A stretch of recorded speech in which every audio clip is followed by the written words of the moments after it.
Current day Miami-Dade 2018, we have two different frats that are coming together. They're using their pledges money to host parties for cover charges to make further investments.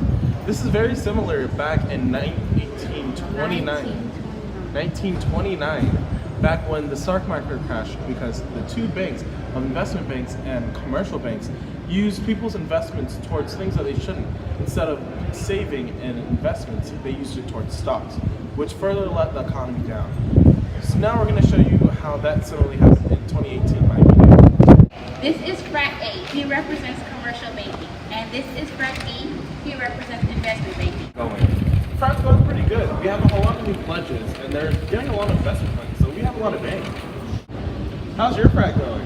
We have a lot of plans, but we just don't have enough money to actually do the plans and parties. Really? Well, I mean, since we have all these pledges of money, we can help you out.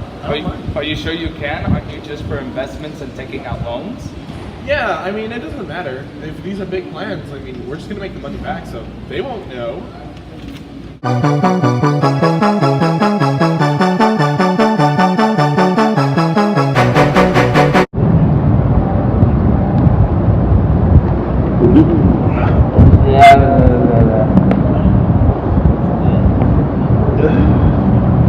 Like, what's going on here? What's going on? Wake up, get up, get up. It's the police. Get up. Get up. Get up. I'm police. Police? Yes, I was called about a noise complaint. What's going on? We were just sleeping, trying to make...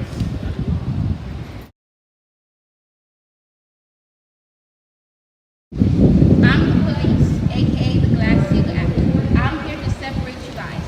You're gonna just be commercial banking for checking and savings, and you're gonna be investment banking just for stocks.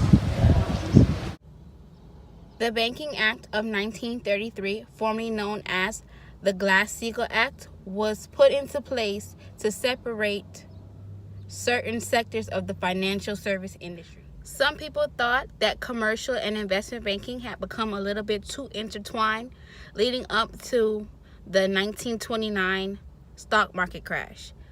The 1929 stock market crash was one of the main factors that caused the Great Depression. The banks started to take risky investments with other people's money, and that was kind of a conflict of interest, you can say, to be affiliated with each other. In the Glass-Steagall Act, Section 20, it states that commercial and investment banking are to be kept separate. This law prohibits commercial and investment banking that historically barred banks, commercial banks, and investments from participating together. They believe that by lifting these barriers, it will benefit the U.S. economy and other allies' economies as well. But unfortunately, it did the opposite. It caused major banks to become conglomerates and merge, becoming these super banks. During that time, during the time where the Glass-Steagall Act was enacted, the banks comprised of about 15% of the U.S. economy. Now today, after the recession, it comprised of more than 70% of it. This just shows you the massive backfire the repealing of the Glass-Steagall Act had. The Glass-Steagall Act separated commercial and financial banks. The cop in this video represented the Glass-Steagall Act.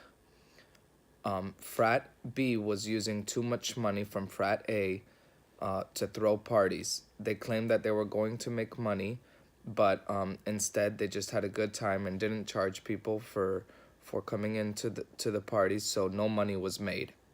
This relates to how the economy was before the Glass-Steagall Act, because commercial and investment banks were using each other's money to give out massive amount of loans and invest in other risky stocks. And at the end of the day, no return was guaranteed because each bank was doing this with each other's money. So in this video, that's why we use the frats to portray the Glass-Steagall Act.